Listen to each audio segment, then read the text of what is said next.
Alla ħabb il-bniedem li bat l-unigenitu tiegħu fid-dinja għas-saħħa tiegħu biex isalvah mit-telfin ta' dejjem. Amen.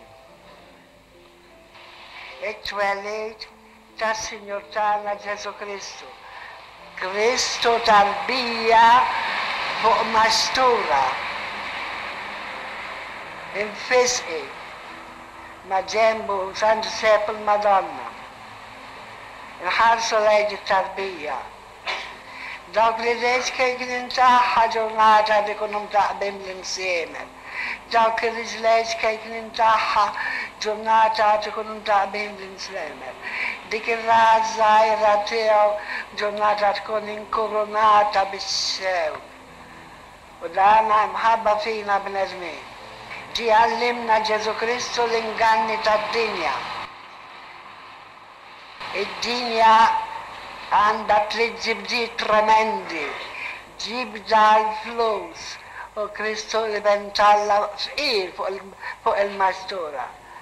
Għandha ġibda kbira l-pjaċiri tas-sensi tal-ġisem u Kristu dik il-kesħa u b'dawk l-inkomodi kollha. Id-dinja għandha ġibda l-nuri u għat-tifħir u din it-tarbija isa ħaġa kwalunkwe kmornija ġol grotta ta' Betlem. Ħadd ma jagħti kastaħħa. Kristu ġib id-dinja biex jallimna li d-dinja hija mimlija inganni. U aħna bid-dawl tiegħu narawhom u missiwhom bidejna daw l-inganni. Kif jispiċċa kollox f'daqqa ruħi. Dak il-bniedem ingannata xi għaref u n-nies ifittxuh. Dak il-bniedem u ingannata x'għandu ħafna flejjes u teżori. Imutu jħalli kollox. Universa vanitas omnis homo vivens. L-iskrittura, sentenza mill-iskrittura. Universa vanitas omnis homo vivens.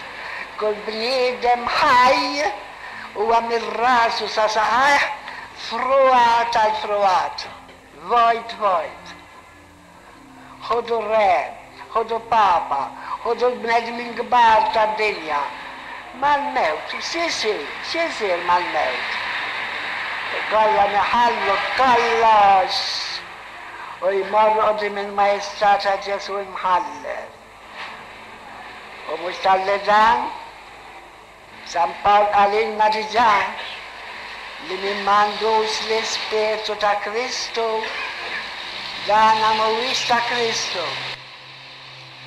Min m'għandux l-Ispirtu ta' Kristu dan mhuwiex ta' Kristu. U jekk mhuwiex ta' Kristu għajdu li ta' min uħuti.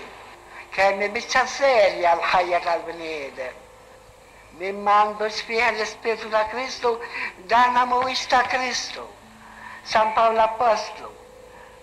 L-Apostlu San Pawl jgħallimilna di. Miktuba bl-ispirazzjoni divina. Stilħu bil-Spirtu ta' Kristu. Tista taqtaħħa ruħi u tagħmel deċiżjoni fuqek. Hekk inti għall-ġenna jew għall-infern. Hemm fik l-Ispirtu ta' Kristu, għandek fik inti l-Ispirtu ta' Kristu.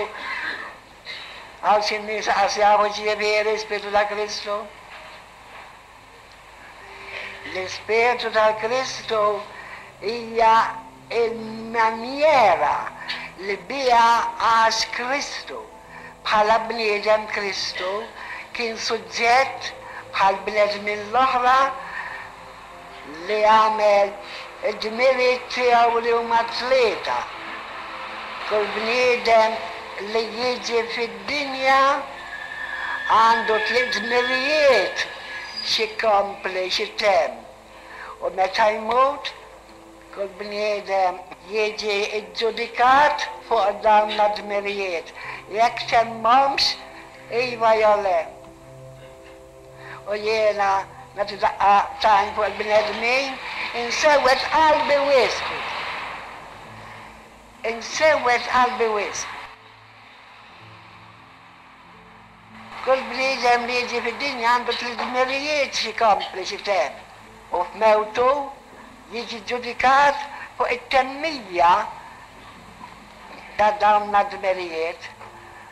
Kull bniedem għandu dmir lejn Alla, għandu dmir lejn il-proxmu u għandu dmir lejn nifsu.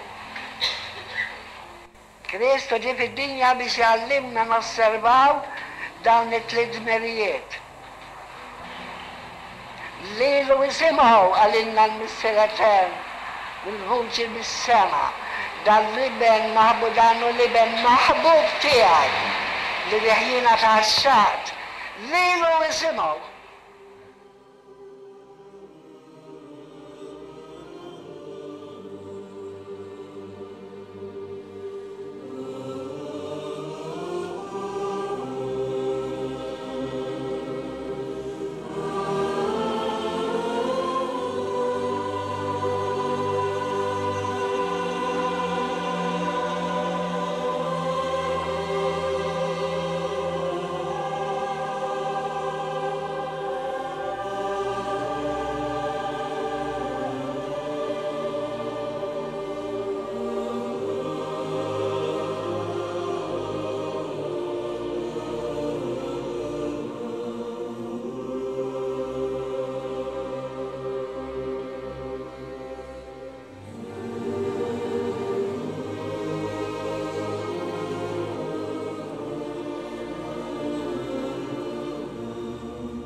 John Gork was a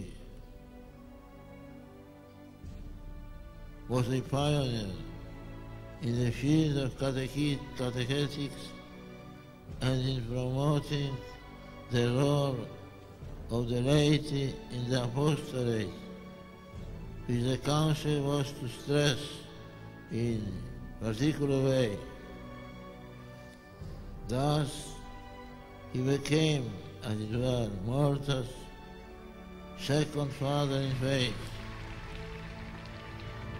Today the church in Malta calls George Freka blessed, for she knows that he is for her a native source of light and strength.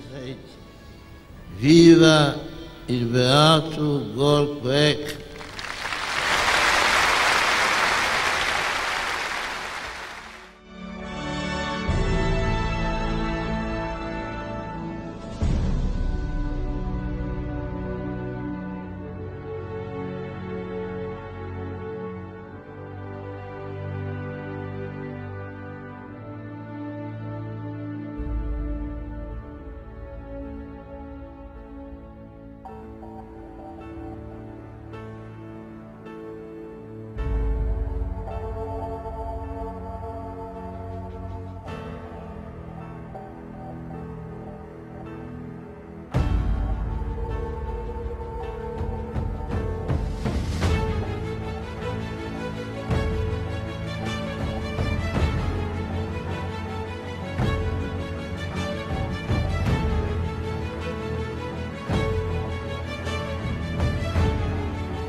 Maħbubin ħuti fi Kristu Maltini għawċin. Kull Papa tisellem lilna l-koll issa.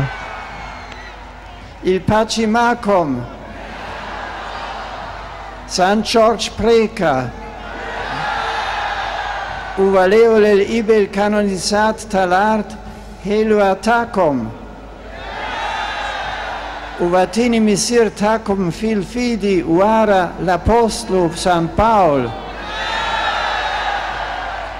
Uvaitlop deem alicum bist cunu taseo bib tal evangelio. San Church preca ito balina.